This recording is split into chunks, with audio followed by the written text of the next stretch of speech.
In this video, we will explore 10 critical insights from C.S. Lewis's perspective, as presented through the character Screwtape. Our focus will be on understanding the nuanced aspects of spiritual life, including the nature of human existence, the dynamics of divine interaction, and strategies of spiritual opposition. We will examine topics such as the balance between spirit and flesh, the purpose of suffering, the essence of faith beyond emotion, and the true source of pleasure. Additionally, we'll discuss the misconceptions of ownership, the value of humility, the significance of living in the present, and the importance of recognizing faith as an ultimate goal. 1. We are spiritual beings in human flesh. Screwtape writes, "Humans are amphibians, half spirit and half animal. As spirits, they belong to the eternal world, but as animals, they inhabit time. This means that while their spirit can be directed to an eternal object, their bodies, passions, and imaginations are in continual change, for to be in time means to change. Their nearest approach to constancy, therefore, is undulation, the repeated return to a level from which they repeatedly fall back, a series of troughs and peaks." In his astute observation, Screwtape illuminates the dual nature of humanity. We are entities of a complex duality, encompassing both the ethereal and the earthly. He posits that humans exist as a kind of amphibian, straddling two distinct realms, the spiritual and the temporal. Our spirits, tethered to the eternal, aspire towards the immutable and the divine, seeking to align with an everlasting essence beyond the confines of our earthly existence. Yet, as creatures of flesh, we are irrevocably anchored in the realm of time, a domain where change is the only constant. Our bodily desires, our passions, and the flights of our imagination are subject to the inexorable march of time, transforming with each passing moment. This temporal condition subjects humans to a rhythm of rise and fall, an undulation akin to the ebb and flow of the tides.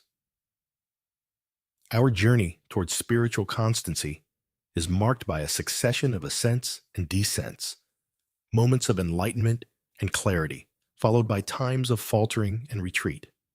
This cyclical pattern of peaks and troughs reflects our struggle to maintain a steadfast course towards the eternal, amidst the vicissitudes of our mortal coil. 2. God really does love us and uses our pain and suffering to bring us closer to Himself. Screwtape writes, "Now, it may surprise you to learn that in his God's efforts to get permanent possession of a soul, He relies on the troughs even more than on the peaks. Some of His special favorites have gone through longer and deeper troughs than anyone else. The reason is this: to us, a human is primarily food. Our aim is the absorption of its will into ours, the increase of our own area of selfhood at its expense. But the obedience which the enemy demands of men is quite a different thing. One must face the fact that all the talk about His love for men and His service being perfect freedom is not, as one would gladly believe, mere propaganda, but an appalling truth. He really does want to fill the universe with a lot of loathsome little replicas of Himself, creatures whose life, on its miniature scale, will be qualitatively like His own, not because He has absorbed them, but because their wills freely conform to His. We want cattle who can finally become food. He wants servants who can finally become sons. We want to suck in. He wants to give out. We are empty and would be filled. He is full and flows over." Screwtape's reflections offer a profound insight into the nature of divine love and the purpose behind the trials and tribulations that beset the human journey. It reveals an unexpected truth that God, in his infinite wisdom and boundless love, places a greater reliance on the valleys of our existence, the times of pain and suffering, than on the peaks of joy and triumph. It is within these deeper and more prolonged troughs that the divine craftsman works most intimately, shaping the souls of his cherished ones, drawing them closer to himself in a communion of profound depth and significance. To the cynic, the notion that God utilizes our sufferings as instruments of divine proximity might seem paradoxical, even disconcerting. Yet Screwtape elucidates that this divine strategy is born not of a desire to subjugate or to assimilate, but of a longing for genuine fellowship and kinship. Unlike the malevolent forces that hunger for the absorption of the human will, seeking to diminish the individual by assimilating their essence into a greater darkness, the love of God operates through a radically different paradigm. The obedience he seeks is not the surrender of identity, but the harmonization of the human will with the divine, a process that enhances rather than diminishes the individual. This divine aspiration is to populate the cosmos with beings who, though minuscule in their likeness to the infinite, reflect his nature in their capacity for love, freedom, and self-giving. The comparison drawn between the insatiable emptiness of malevolent entities and the overflowing fullness of the divine essence underscores a fundamental difference in intention. One seeks to consume and dominate, the other to enrich and elevate. God envisages a family of spirits, united not by coercion, but by love, each freely aligning their will with his, transforming from mere servants into beloved sons and daughters. In this light, our sufferings and sorrows are not merely burdens to be borne, but are, paradoxically, gifts that draw us into closer intimacy with the divine. Through these experiences, we are invited to share in the very life of God, to partake in a reality that transcends our temporal afflictions, and to find in our Creator not only refuge but kinship, as we journey towards becoming reflections of his infinite love and goodness. 3. We are called to live by faith, not by our feelings. Screwtape writes, "Whenever they, humans, are attending to the enemy himself, God, we are defeated, but there are ways of preventing them from doing so. The simplest is to turn their gaze away from him towards themselves. Keep them watching their own minds and trying to produce feelings there by the action of their own wills. When they meant to ask him for charity, let them instead start trying to manufacture charitable feelings for themselves and not notice that this is what they are doing. When they meant to pray for courage, let them really be trying to feel brave. When they say they are praying for forgiveness, let them be trying to feel forgiven. Teach them to estimate the value of each prayer by their success in producing the desired feeling. And never let them suspect how much success or failure of that kind depends on whether they are well or ill, fresh or tired at the moment. In the labyrinth of human consciousness, Screwtape delineates a subtle yet potent stratagem employed to divert souls from the essence of their spiritual quest. This tactic hinges on the misdirection of focus. From the transcendent and outward-looking gaze upon the divine to an introspective, self-absorbed scrutiny of one's own emotional landscape.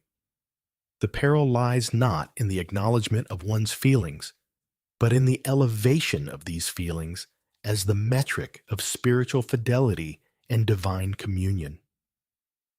Humans, in their earnest yearning for connection with the divine, often misconstrue the nature of faith mistaking the warmth of fervent emotion for the substance of spiritual communion.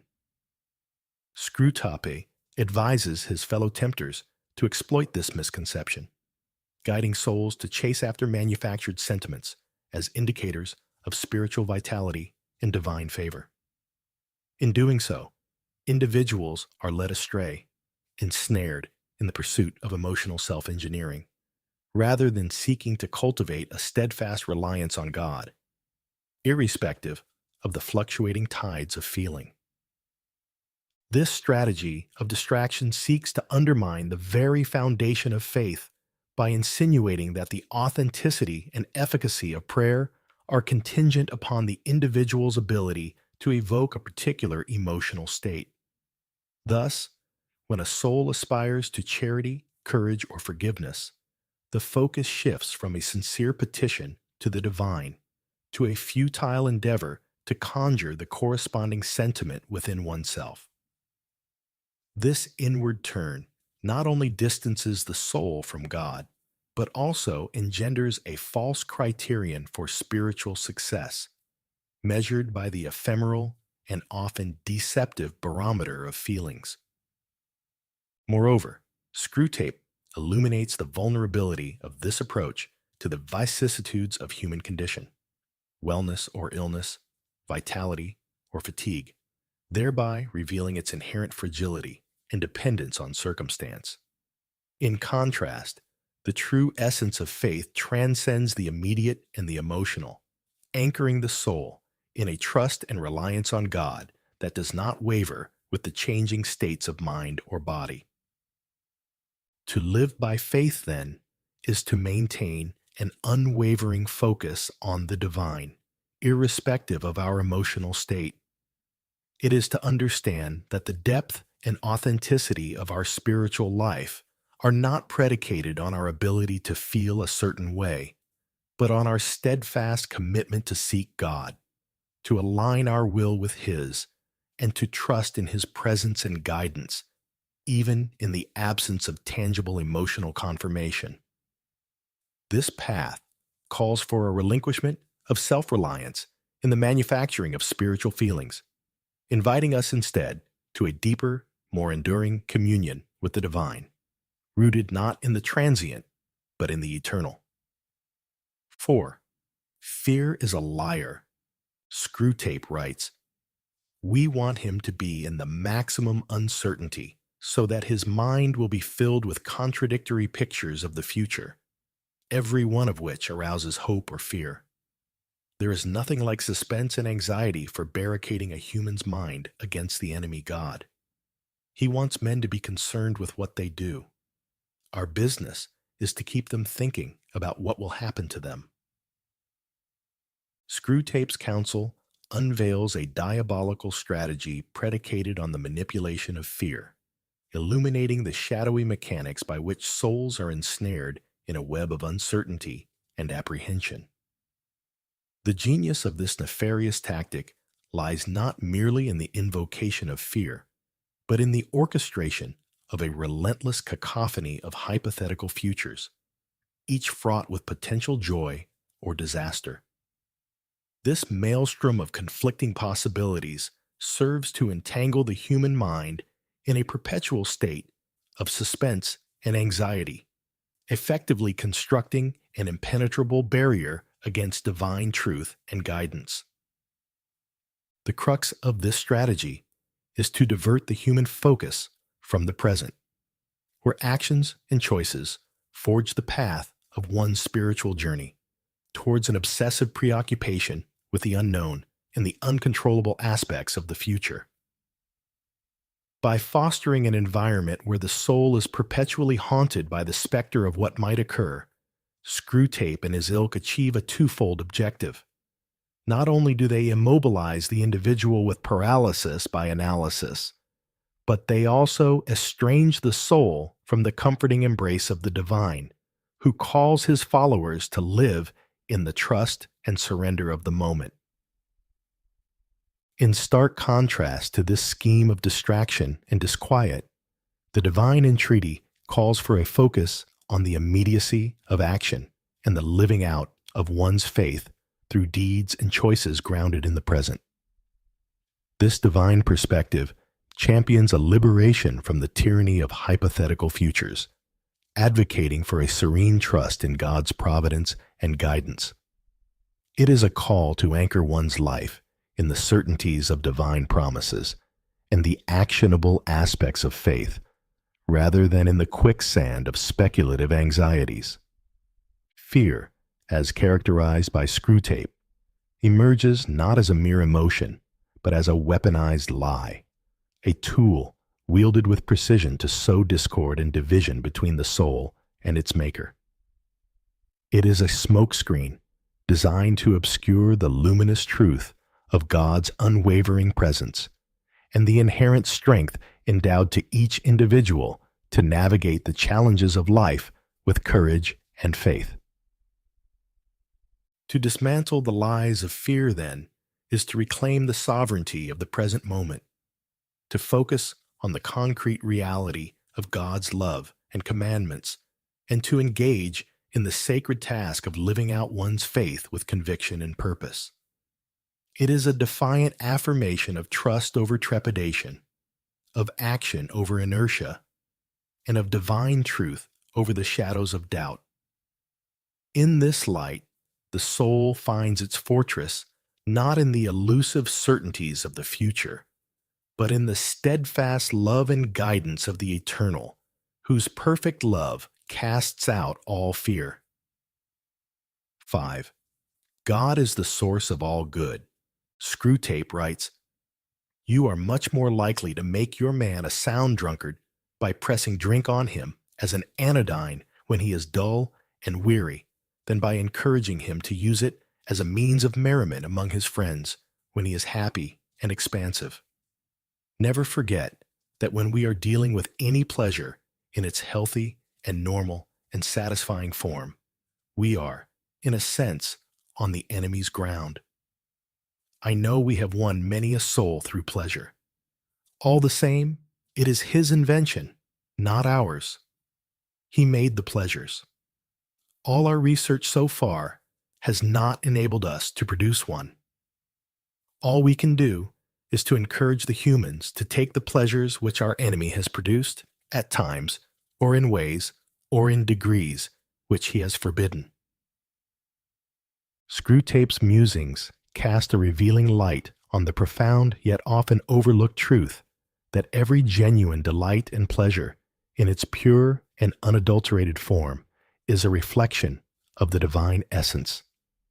It is an affirmation that all that is truly good, joyful, and fulfilling in the world originates not from the shadows of temptation, but from the boundless creativity and benevolence of God Himself.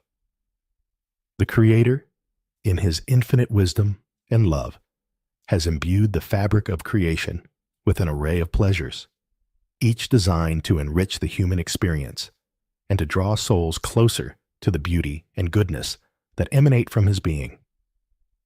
However, the perversion of these divine gifts becomes a tool in the arsenal of those who seek to ensnare and divert souls from their celestial calling. Screwtape reveals the tactical manipulation of pleasure, not as an instrument of joy and communion, but as a means of entrapment. The strategy is insidious: to take what is inherently good and to twist its purpose and use, leading humans away from the moderation, gratitude, and mindfulness with which these gifts were intended to be received. This manipulation seeks to detach pleasure from its divine source and purpose, encouraging an indulgence that is disconnected from the context of love, community, and moral boundaries established by the Creator.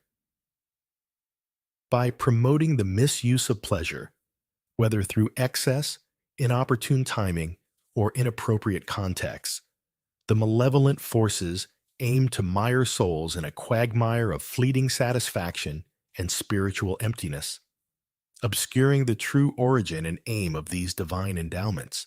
Yet within Screwtape's admission lies a hidden encouragement for those who seek to navigate the complexities of earthly existence with integrity and purpose. It serves as a reminder that the enjoyment of life's pleasures, when embraced within the parameters of divine intention, is not only permissible but desirable. It underscores the reality that true joy is found not in the perversion of pleasure, but in its appreciation as a gift from God, meant to enhance our lives, foster genuine connections, and lead us back to the giver of all good things. Thus, the challenge for humanity is to discern the proper use and enjoyment of the pleasures bestowed upon us, to recognize them as echoes of the divine generosity, and to allow them to elevate our hearts and minds in gratitude and reverence towards the source of all that is good. In doing so, we reclaim the beauty of pleasure from the clutches of manipulation, and we celebrate it as a testament to the goodness and love of God, who desires our ultimate joy and fulfillment. 6. We cannot rightly claim anything as our own. Screwtape writes, "Men are not angered by mere misfortune, but by misfortune conceived as injury. And the sense of injury depends on the feeling that a legitimate claim has been denied. The more claims on life, therefore, that your patient can be induced to make, the more often he will feel injured, and as a result, ill-tempered. You must therefore zealously guard in his mind the curious assumption, my time is my own. Let him have the feeling that he starts each day as the lawful possessor of 24 hours.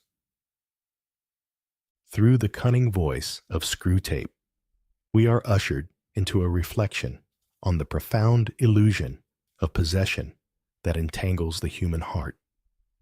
The suggestion that misfortune stirs anger, not in its own right, but when perceived as an infringement upon one's perceived entitlements, unveils a deep-seated vulnerability within the human psyche. This vulnerability lies in the erroneous belief that we hold sovereign ownership over certain aspects of our existence, be it time, possessions, or even our very selves. This belief, as insidious as it is widespread, becomes a fertile ground for discontent, bitterness, and strife. The admonition to cultivate in the human mind the notion that my time is my own serves as a strategic ploy to isolate the individual from the broader tapestry of communal and divine interdependence. It instills a false sense of autonomy and entitlement, leading to frustration and anger when the inevitable vicissitudes of life disrupt this perceived dominion. This mindset traps individuals in a cycle of grievance and disillusionment, as the myriad uncontrollable factors that impinge upon our lives are construed as personal affronts, rather than as facets of the shared human experience. Yet, in the wisdom of this portrayal lies a subtle invitation to embrace a more liberating perspective. By relinquishing the fallacy of ownership over our time and possessions, we open ourselves to a deeper recognition of our fundamental interdependence and the grace that sustains our every moment. This shift in perspective frees us from the shackles of entitlement and resentment, allowing us to live with a sense of gratitude and openness to the unfolding of life's mysteries. To understand that nothing we claim as our own truly belongs to us is not to embrace nihilism or passivity, but to acknowledge the transient and gift-like nature of existence. It invites us to hold lightly to the things of this world, to cherish and steward them without attachment or avarice. In doing so, we align ourselves more closely with the divine economy of generosity and love, in which all things are given and received as manifestations of grace. This realization beckons us to a life marked not by grasping and grievance, but by gratitude and generosity. In the relinquishment of our illusory claims, we discover the freedom to love more fully, to give more freely, and to participate more deeply in the joyous communion that binds all creation. In this light, the very notion of possession is transformed from a source of strife to a call to stewardship and service, reflecting the boundless generosity of the Creator, from whom all blessings flow. 7. Humbling ourselves leads to greater love for ourselves and others. Screwtape writes, "To anticipate the enemy's God's strategy, we must consider his aims. The enemy wants to bring the man to a state of mind in which he could design the best cathedral in the world, and know it to be the best, and rejoice in the fact without being any more or less or otherwise glad at having done it than he would be if it had been done by another. He wants to kill their animal self-love as soon as possible. But it is his long-term policy, I fear, to restore to them a new kind of self-love, a charity and gratitude for all selves, including their own. When they have really learned to love their neighbors as themselves, they will be allowed to love themselves as their neighbors. For we must never forget what is the most repellent and inexplicable trait in our enemy. He really loves the hairless bipeds he has created and always gives back to them with his right hand what he has taken away with his left. In the intricate dance of divine paradoxes that Screwtape begrudgingly outlines, we find a profound spiritual principle. The path to authentic self-love and love for others is forged through the crucible of humility. This divine strategy seeks to dismantle the fortress of pride and self-absorption, not to denigrate the self, but to prepare the ground for a richer, more expansive form of love, one that transcends the limitations of ego and opens the heart to a deeper communion with the divine and with all of creation. The enemy's aim, as Screwtape reveals with a hint of disdain, is to cultivate in humans a state of grace wherein their talents and accomplishments, though fully recognized and celebrated, do not become sources of pride or self-aggrandizement. Instead, these achievements are understood as contributions to a larger tapestry, worthy of the same joy and appreciation, whether they are one's own or another's. This vision of humility is not a negation of the self, but a liberation from the isolating prison of ego, enabling a genuine recognition of the interconnectedness of all life. The divine project of quelling the animal self-love is not an end in itself, but a preparatory stage for the birth of a new kind of self-love, a love that mirrors the selfless love of God. This renewed self-love is characterized by charity and gratitude, not only for oneself, but for every being, recognizing the divine image imprinted within each. It is a love that understands the command to love one's neighbor as oneself, not as a call to diminish oneself, but to elevate and honor the divine spark within all. Screwtape's reluctant acknowledgement of God's ultimate benevolence reveals a startling truth, that in the divine economy, nothing truly given is lost. The sacrifices we are called to make, the self-love we are asked to surrender, are part of a divine alchemy whereby we are gradually transformed and made capable of a greater love, a love that encompasses both ourselves and our neighbors with equal fervor and devotion. It is a love that reflects the very heart of the Creator, who delights in giving back in abundance what was surrendered in faith. Thus, the journey towards humility becomes not a descent into insignificance, but an ascent into the fullness of love, where we find ourselves and our neighbors anew, bathed in the light of divine affection.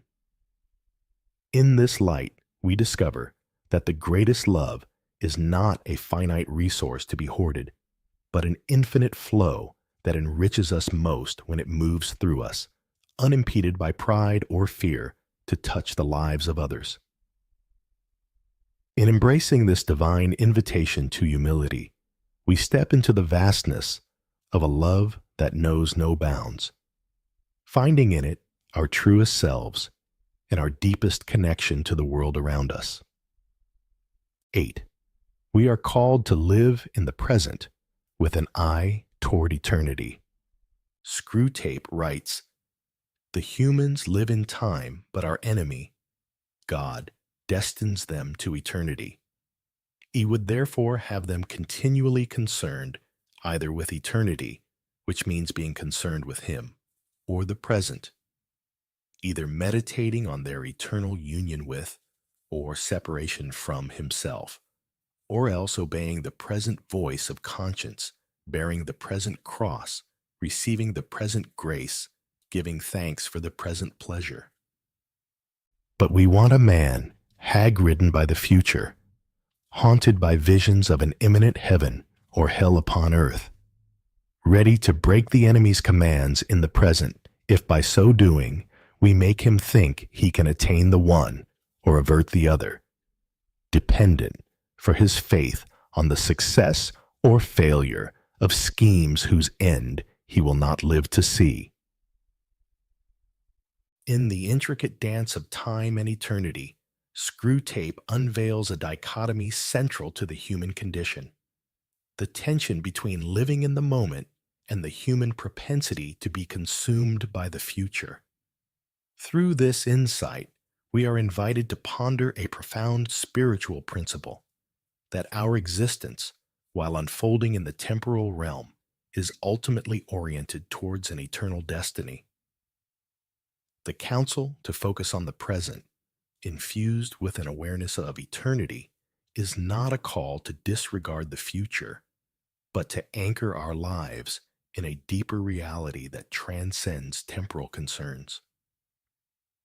The directive to be continually concerned either with eternity or the present reflects a vision of life where every moment is imbued with eternal significance. This perspective encourages a mode of living that is deeply present to the immediate demands of conscience, to the crosses we are called to bear, to the grace that is offered here and now, and to the simple joys that dot the landscape of our daily existence. Such a stance fosters an intimacy with the divine, where the soul is attuned to the whisperings of eternity in the midst of the temporal, leading to a life marked by spiritual depth, gratitude, and purpose. Conversely, the strategy to ensnare humanity in an obsession with the future as a realm fraught with either utopian dreams or dystopian fears serves to sever the individual from the richness of the present and the eternal truths that ground our being. This fixation not only distracts from the divine invitation to cultivate a relationship with God in the here and now, but also engenders a state of perpetual anxiety, where the soul is alienated from the peace and guidance that flow from living in communion with the eternal. The manipulation described by Screwtape, urging humans to violate the divine commandments in the pursuit of a future heaven, or in the avoidance of an earthly hell, highlights a fundamental misunderstanding of faith and of the nature of divine promise. True faith is not contingent upon the outcomes of human schemes, nor is it a bargaining chip in the quest for temporal security or success. Rather, it is a steadfast trust in God's providence, a surrender to His will, and a commitment to live according to His commandments, regardless of temporal circumstances or outcomes.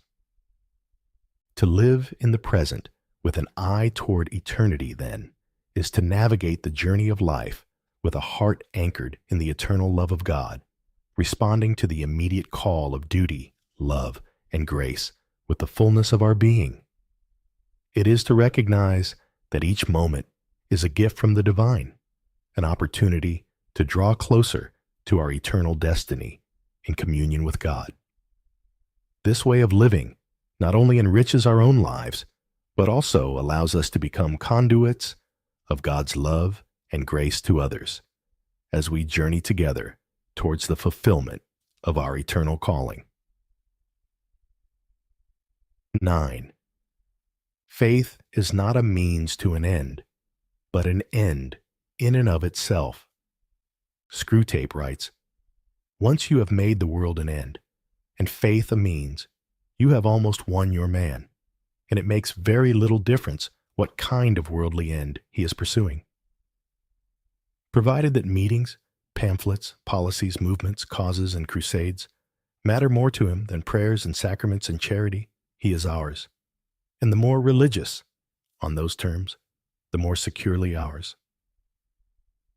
Screwtape's keen observation sheds light on a subtle yet profound distortion that can infiltrate the spiritual journey, the inversion of means and ends, where faith becomes merely instrumental, a tool wielded for the achievement of worldly objectives. This perversion of purpose ensnares the soul, diverting it from the true essence of faith, a direct and intimate communion with the divine, sought for its own sake, not for the fruits it might bear in the realm of temporal affairs. The misalignment suggested, wherein the world becomes the ultimate aim and faith a mere mechanism to attain worldly goals, signifies a deep spiritual malaise. It marks a departure from the understanding of faith as an intrinsic good, a living relationship with God that is both the source and summit of human existence. When faith is relegated to the status of a means, leveraged for the attainment of political, social, or even personal ends, it loses its transformative power, its capacity to draw the soul into deeper union with the divine and to infuse life with the light of his love and truth. The emphasis on meetings, pamphlets, policies, movements, causes, and crusades over prayers and sacraments and charity epitomizes this shift towards activism devoid of spiritual anchor. While engagement with the world and its challenges is a necessary expression of faith, such engagement must flow from a heart firmly rooted in prayer, nourished by the sacraments, and animated by genuine charity. Absent these spiritual foundations, even the most noble endeavors risk becoming hollow, ego-driven campaigns that ultimately serve to distance the soul from God rather than drawing it closer.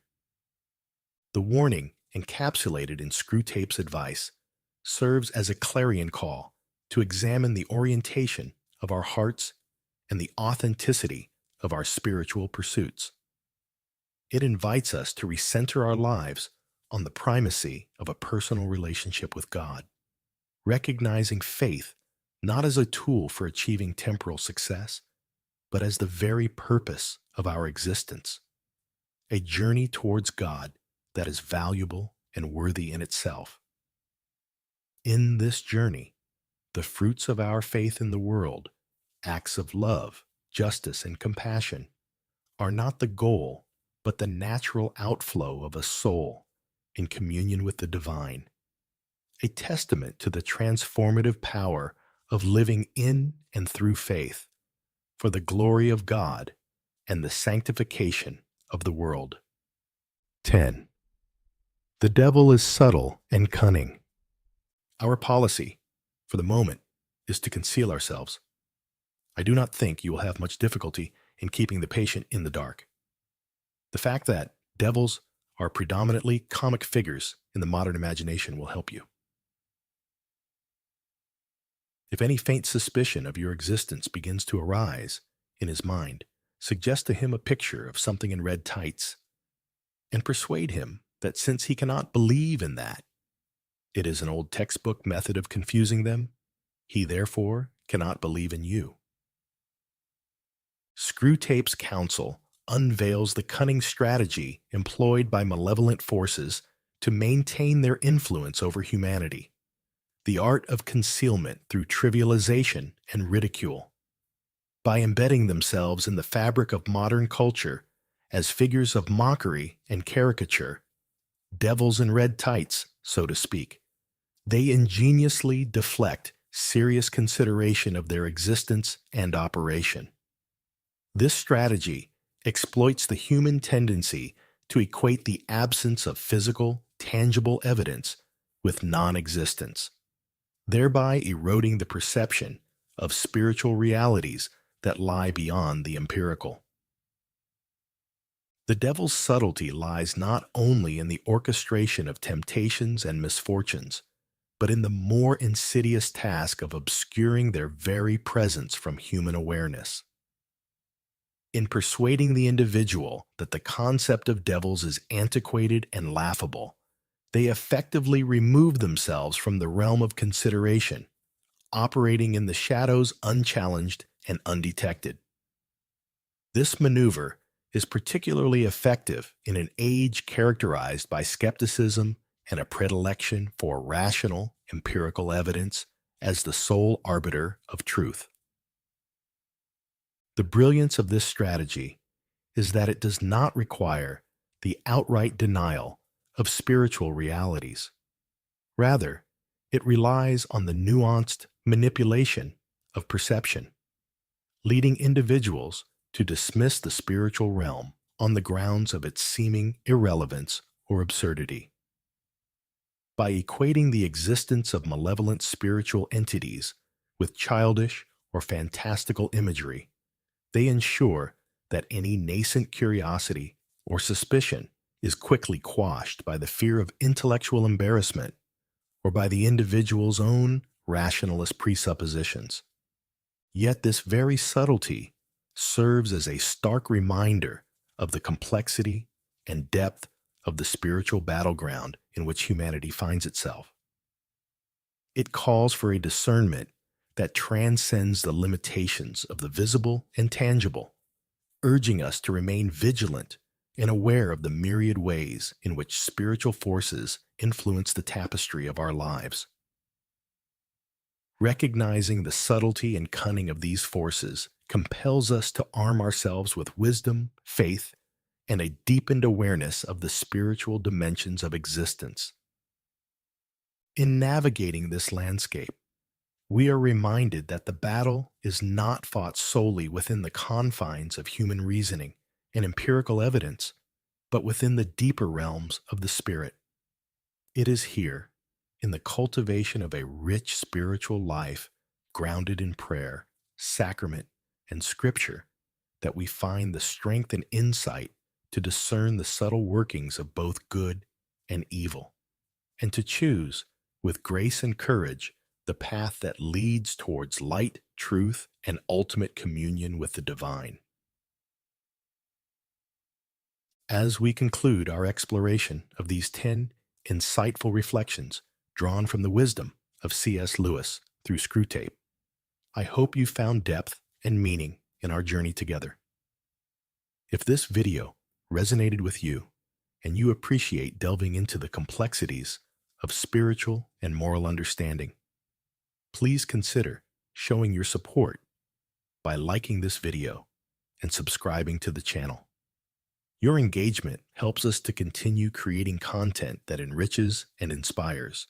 For those who are particularly moved by what we've discussed and wish to dive even deeper, I invite you to become a member of our community.